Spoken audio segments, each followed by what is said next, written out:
In 1720, a single sloop cut through the waters off the western coast of Jamaica.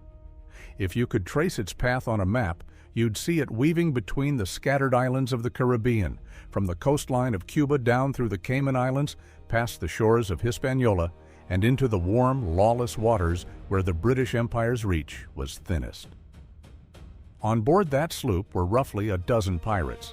They'd been raiding fishing boats and small merchant vessels for weeks, stealing cargo, threatening crews, and drinking themselves half to death on stolen rum. But two of those pirates were different from the rest. Two of them had been hiding a secret for months.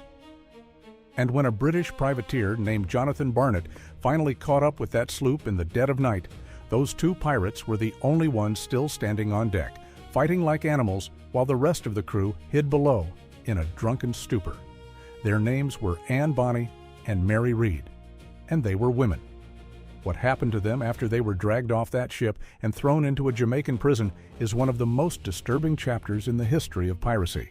Not because of the violence, although there was plenty of that, but because of the system that decided their fate, a system that had very specific ideas about what to do with women who refused to stay in their place.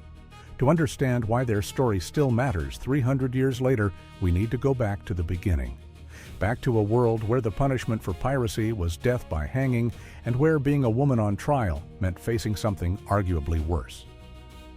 This is the untold story of what they did to female pirates after capture. The year is 1700. Picture the Caribbean on a map. Hundreds of islands scattered across thousands of miles of open water, stretching from the tip of Florida all the way down to the northern coast of South America. The Spanish controlled Cuba and much of the mainland. The British held Jamaica and Barbados. The French had their grip on parts of Hispaniola and a handful of smaller islands. And the Dutch were everywhere the other three weren't paying attention. Now zoom in on the trade routes. Lines of merchant ships carrying sugar, rum, tobacco, cotton, and enslaved people crisscrossed these waters every single day. The wealth flowing through the Caribbean in the early 1700s was staggering. We're talking about the economic engine of the entire Western world, all funneled through a stretch of ocean that was nearly impossible to patrol. And that's exactly why pirates thrived there.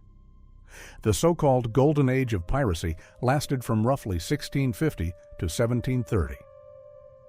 During those 80 years, thousands of pirates operated across the Caribbean, the Atlantic coast of the Americas, and the waters off West Africa.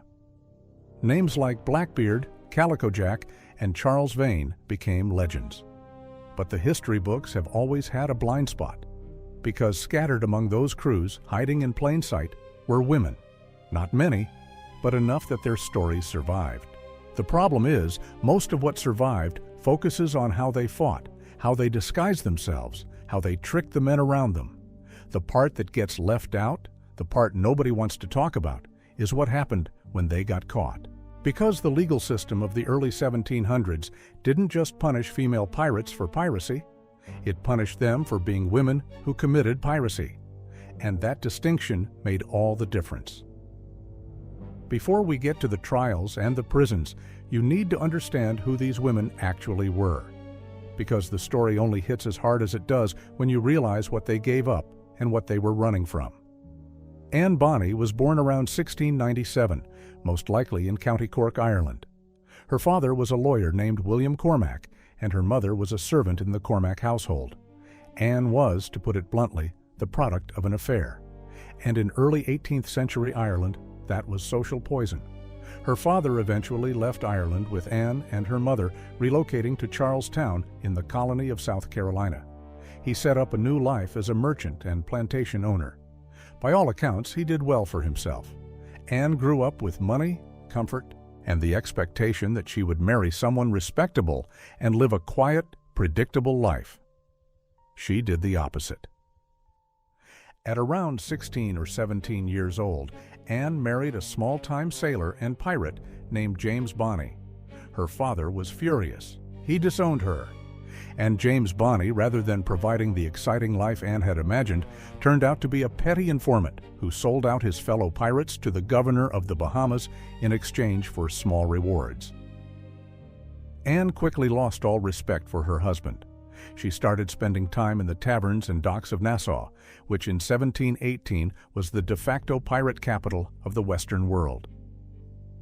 Nassau was a place where ships arrived loaded with stolen goods, where pirates walked the streets openly, and where the line between law and crime didn't really exist. That's where she met Calico Jack Rackham. Jack Rackham was not the most successful pirate in the Caribbean, not by a long shot, but he was charismatic, well-dressed, and willing to take Anne seriously in a way her husband never did. They began an affair. And when James Bonny found out and tried to have Anne arrested for adultery, she and Jack did the only logical thing. They stole a ship and became pirates together. Now here's where it gets interesting, because Anne Bonny wasn't alone on that ship for long. Within weeks of setting sail with Calico Jack's crew, Anne noticed something odd about one of the younger sailors. He was quieter than the others, kept to himself, fought well but avoided the kind of drunken brawling that consumed most pirate crews. Anne was drawn to this young sailor, and when she approached him privately, she discovered the truth. He was actually a she. Her name was Mary Red, and she had been disguising herself as a man for most of her life. Mary Red's backstory is one of the strangest in pirate history. She was born in England, probably around 1685.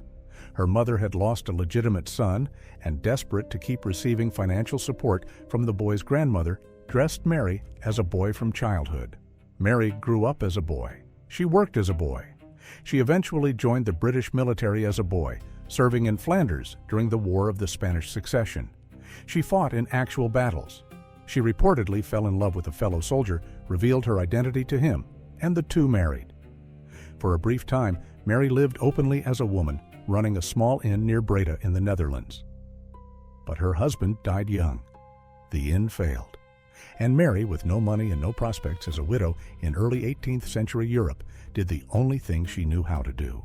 She put the men's clothes back on, boarded a ship bound for the West Indies, and started over. That ship was captured by pirates. Mary joined the crew, and eventually she ended up on Calico Jack's sloop, fighting alongside Anne Bonny.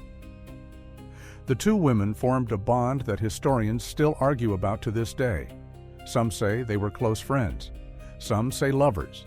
Some say they simply recognized in each other the same desperate refusal to accept the life the world had assigned them. Whatever their relationship was, it made them a unit. And when the fighting started, they fought together. For several months in 1720, Calico Jack's crew raided small vessels along the Jamaican coast. They weren't pulling off massive heists, they were stealing fishing boats, taking cargo from trading sloops, and generally making a nuisance of themselves in waters that the governor of Jamaica, Sir Nicholas Laws, was trying to clean up. Governor Laws had a problem. The golden age of piracy was supposed to be over. The British government had issued pardons, built up naval patrols, and hanged enough pirates to send a clear message. But crews like Calico Jack's kept popping up, and every successful raid, no matter how small, made the empire look weak. So Laws commissioned a privateer named Jonathan Barnett to hunt Calico Jack down. Barnett found them on the night of October 22, 1720, anchored in Dry Harbor Bay off the coast of Jamaica. Most of the crew was drunk.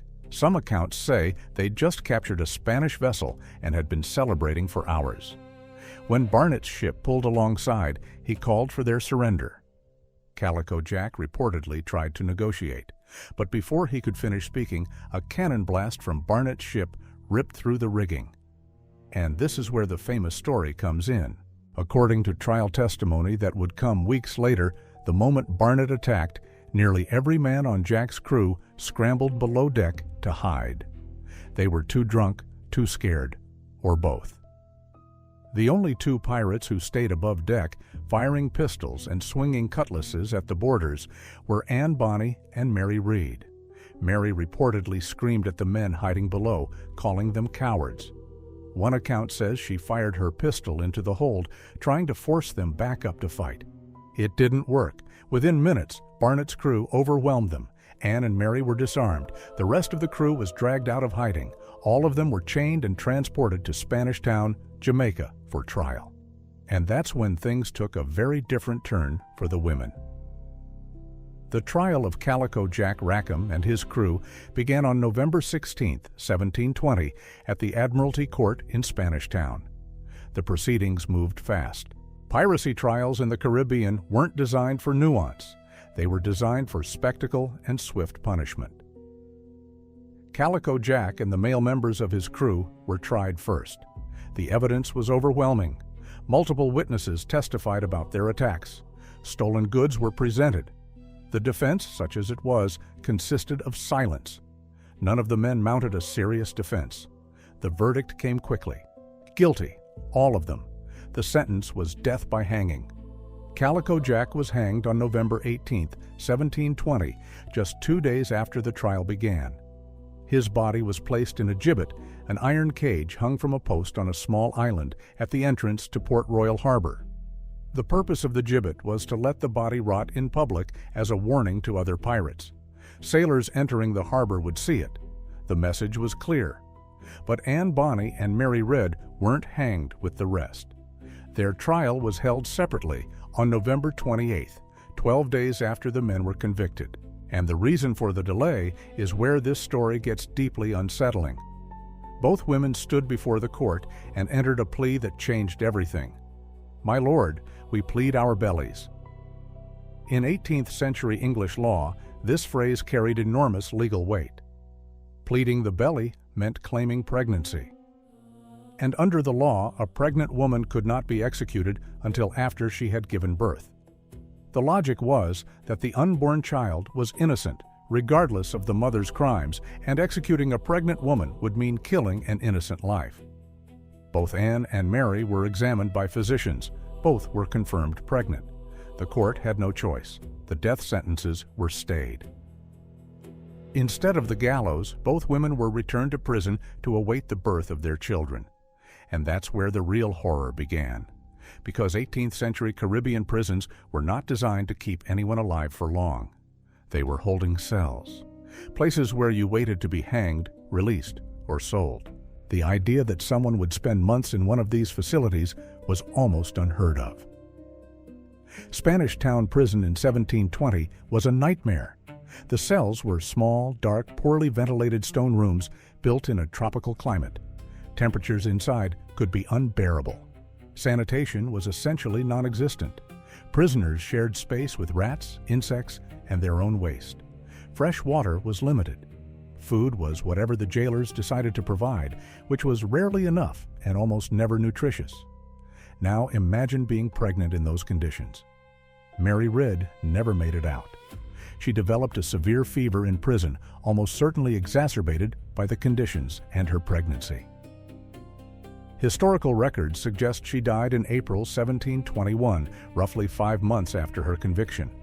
Whether she died before or after giving birth remains unclear. Some records suggest the baby also died. Others make no mention of the child at all. The official cause of death was listed as fever. But fever in an 18th century prison could mean almost anything. Typhus, dysentery, malaria, sepsis from childbirth complications, any of these could have killed her. What we know for certain is that Mary Red, who had survived military campaigns, pirate raids, and hand-to-hand combat, was killed by the conditions of her imprisonment. She was buried in the parish of St. Catherine in Jamaica, without a marker, a ceremony, or any kind of memorial. Anne Bonny's fate is even more mysterious and in some ways more disturbing. After her conviction and pregnancy plea, Anne simply disappears from the historical record. There is no documentation of her execution. There is no death certificate in the Spanish Town records. There is no record of her release. The most widely accepted theory is that her father, William Cormac, used his wealth and connections to negotiate her release or have her sentence quietly commuted. In the early 18th century, colonial justice was flexible if you had money. Governors, judges, and jailers all operated in a system where financial arrangements could alter outcomes. And William Cormac, despite having disowned Anne years earlier, was still a wealthy and influential man. Some historians believe Anne was released, returned to Charlestown under a new identity, remarried, and lived out the rest of her life in respectable obscurity. There's a theory that she became Anne Burley, a woman who lived in South Carolina until 1782 and was buried in a family plot with several children. But here's what's disturbing about that possibility. If Anne Bonny was released because her father paid someone off, it means the system worked exactly the way it was designed to, not as a system of justice, but as a system of control. You could be a pirate, a thief, a fighter, but if a man with money vouched for you and you agreed to go back to being a proper woman, the machine would spit you back out. Mary Red had no wealthy father. Mary Red had no one to negotiate for her. Mary Red died in a cell. The difference between Anne's probable survival and Mary's certain death wasn't about innocence or guilt. They were convicted of the same crimes. It was about who had access to power. And for women in the 18th century, power almost always flowed through men. The story of Anne Bonny and Mary Red is the most famous, but it's far from the only case of women facing the pirate justice system. Throughout the Golden Age, women who were found aboard pirate vessels faced a unique set of legal and social consequences that men simply didn't, because the law didn't just see them as pirates, it saw them as aberrations. The legal framework of the time was built on a very specific understanding of gender roles. Men committed crimes, women committed sins. When a man turned to piracy, he was a criminal. When a woman turned to piracy, she was a moral failure, a creature who had abandoned her natural role as mother, wife, and caretaker to indulge in masculine violence. This distinction shaped how female pirates were treated at every stage of the process. During capture, female pirates were often subjected to immediate verification of their sex. If they had been disguised as men, the discovery of their identity was treated as its own scandal, separate from the piracy itself. Court records from multiple trials in this era describe the revelation of a prisoner's female identity as a moment of shock and outrage, as though the disguise was itself a crime. During trial, female pirates faced testimony not just about their actions, but about their character. Witnesses were asked whether the women had behaved immodestly, whether they had sworn, whether they had fought alongside the men or encouraged violence, whether they had engaged in romantic or sexual relationships aboard ship. None of these questions were asked about the male defendants, because for the men, the crime was piracy. For the women, the crime was being the wrong kind of woman, and during sentencing, the consequences reflected that double standard. Male pirates were hanged and gibbeted, a gruesome punishment, but a relatively quick death. Female pirates, when they survived long enough to serve any sentence, faced prolonged imprisonment in conditions that amounted to slow execution. They were kept in facilities designed for short-term detention, with no medical care, no sanitation, and no acknowledgement that a pregnant woman might need different treatment than a man awaiting the gallows. The Caribbean wasn't the only place where female pirates faced these consequences. Travel the trade routes across the map to the South China Sea, and you'll find the story of Qing Shi, one of the most successful pirates in human history. In the early 1800s, she commanded a fleet of over 300 ships and roughly 40,000 pirates. Her operation was so large and so organized that the Chinese Qing dynasty, the Portuguese Navy, and the British Empire all failed to defeat her. But even Qing Shi understood that capture meant something different for a woman. When she eventually negotiated her surrender in 1810, she didn't just ask for amnesty for herself and her crew. She negotiated from a position of strength, leveraging her fleet as a bargaining chip. The Qing government agreed to let her keep her wealth, maintain a private fleet of ships, and retire peacefully. She spent the rest of her life running a gambling house in Canton and died of natural causes at the age of 69. But here's the thing. Qing Shi's story is the exception that proves the rule. She survived because she had an army. She had leverage. She had something to offer in exchange for her freedom. The women who didn't have that kind of power, the women who were captured on small sloops with skeleton crews, the women who were brought before colonial courts with nothing to bargain with, they didn't get to negotiate their endings. They got prison cells and fever and forgotten graves. Even further back in history, the pattern repeats. In Scandinavia during the Viking Age, sagas mention women who fought alongside men on raids. The historical evidence for female Viking warriors is debated, but archaeological discoveries, including the famous Birka warrior burial in Sweden, suggest that at least some women participated in combat. What's consistent across every era and every ocean is what happened when these women were captured by forces that considered female warriors to be unnatural. In medieval and early modern Europe, women captured in acts of piracy or maritime raiding were frequently subjected to public humiliation rituals that had no equivalent for male prisoners. They were paraded through towns. They were stripped or forced to wear specific garments designed to mark them as deviant. They were often accused of witchcraft because, in the logic of the time, a woman who could fight like a man must have made some kind of deal with darker forces. The witchcraft connection is particularly disturbing because it transformed a criminal trial into a moral one. A pirate caught stealing cargo faces a straightforward legal proceeding. A woman accused of using dark arts to bewitch a pirate crew into following her faces an inquisition. And inquisitions, as history has shown us repeatedly, were designed to produce confessions, not discover truth. Back in the Caribbean, the legacy of the female pirate trials shaped colonial law for decades after Anne and Mary's case. Following the 1720 trials, several colonial legislatures updated their piracy statutes to specifically address women.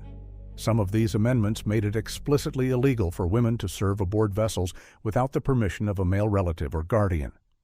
Others imposed harsher penalties for women found in disguise aboard ships, treating the act of dressing as a man as a separate offense. These laws weren't really about piracy. They were about control. The existence of women like Anne Bonny and Mary Read had exposed an uncomfortable truth. The system relied on women staying in defined roles. When they didn't, the system had to make the punishments severe enough to discourage others from trying. And the punishments were severe. Women convicted of piracy-adjacent crimes in the decades following the Rackham trial faced sentences that combined imprisonment with public shaming. They were displayed in stocks. They were branded. They were subjected to physical punishments that male pirates, who were simply hanged and done with, never experienced. The cruelty wasn't accidental. It was the point. A man who commits piracy threatens shipping lanes. A woman who commits piracy threatens the social order. And the social order in the minds of 18th century colonial administrators was far more important than shipping lanes. There's a detail from the trial transcripts that tends to get skipped over, but it says everything about how the system viewed these women. When Anne Bonny was permitted a final visit with Calico Jack before his execution, she reportedly told him something that has echoed through 3 centuries of pirate history. "I'm sorry to see you here, but if you had fought like a man, you need not have been hanged like a dog." Think about that for a second. The woman who had fought when the men wouldn't, who had stayed on deck when the rest of the crew hid below, who had been convicted of the same crime as every man in that crew, looked at the man she had loved and told him his weakness disgusted her. Anne Bonny didn't see herself as a victim. She didn't ask for mercy. She didn't cry or beg or perform the kind of feminine weakness that might have earned her sympathy from the court. And that, more than the piracy itself, is what the system couldn't tolerate. Not that she had stolen cargo, not that she had fired pistols, but that she refused to be sorry about it. She refused to be ashamed. She refused to perform the role the court needed her to play so that her punishment could feel justified. Mary Read showed the same defiance. During the trial, when asked why she had chosen a life of piracy, she reportedly said that the punishment of death was no great hardship, because if it were not for the gallows, every coward would take up piracy and make it impossible for men of courage to earn a living. She wasn't apologizing. She was arguing that piracy should be more dangerous, not less. That the death penalty was what separated real pirates from pretenders. She was in the middle of her own trial, defending the profession that was about to kill her. The court didn't know what to do with that. The transcripts show the judges moving quickly past her statement. It didn't fit the narrative they needed. They needed remorseful women, fallen women, women who had been led astray by bad men and were now returning to their senses. They got warriors who mocked the cowards and defended their choices to the end. So what can we actually take away from this? 300 years later, the Caribbean is still dotted with the same islands. The trade routes have changed, but the water hasn't. Port Royal is a quiet fishing village now. Spanish Town is still there, though the old Admiralty Court is long gone. Nassau reinvented itself as a tourist destination. The gibbet posts that once held the rotting bodies of pirates have been replaced by cruise ship terminals and resort hotels. But the pattern that Anne Bonny and Mary Read exposed hasn't disappeared. It just evolved. The idea that women who step outside their expected roles deserve a special kind of punishment didn't die with the golden age of piracy. It adapted. It put on new clothes, moved into new institutions, and found new language to justify the same impulse. When we tell the story of female pirates, there's a temptation to focus on the adventure, the sword fights and the stolen treasure and the disguises. And those things are genuinely remarkable. These women did something that almost nobody, male or female, had the courage to do. But the real story, the one that actually matters, is what happened after the adventure ended, what the system did to them when it got its hands on them, how it punished them not just for what they'd done, but for what they represented. Mary Read died alone in a prison cell, killed by conditions that amounted to slow torture because she had no man with money to save her. Anne Bonny likely survived because the same patriarchal system that condemned her also provided an escape hatch, as long as she agreed to disappear back into the role of a respectable woman. And every female pirate between and after them faced some version of the same choice: submit and survive, or resist and be destroyed. That's the part of the story they don't usually tell you, not the fighting, not the freedom, but the price that was extracted specifically from women for daring to claim it. If this story hit you the way it hit me, you'll want to see what happened to the pirates who actually got away with it, the ones who were too smart, too ruthless, or too lucky for the system to catch. That video is on screen now. Subscribe if you want more stories like this. I cover the parts of history that got buried on purpose.